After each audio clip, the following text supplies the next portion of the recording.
the past week, Turkey's Supreme Electoral Council set the date for early elections as November 1st, and an interim government was formed, as the country is still facing intensifying terror attacks by the outlawed PKK and the threat of ISIS on its door.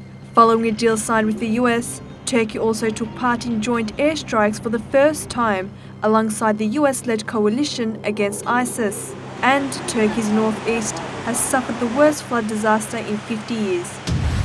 After it was declared that Turkey's early elections will be held on November 1st, Prime Minister Ahmet Davutoğlu formed Turkey's first interim government within 3 days.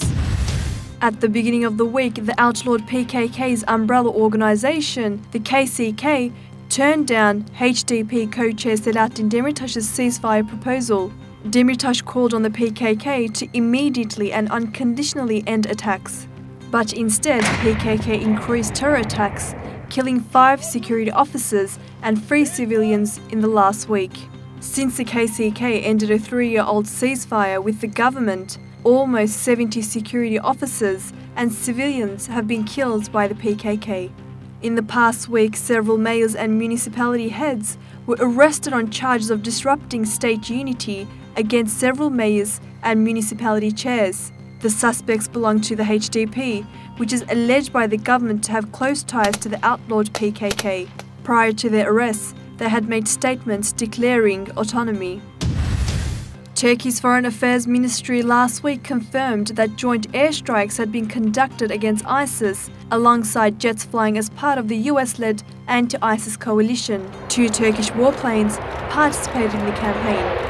The airstrikes came a day after reports emerged of ISIS capturing 4 strategic villages in Syria, only 20 kilometers away from Turkish border where the establishment of an ISIS-free zone had been planned.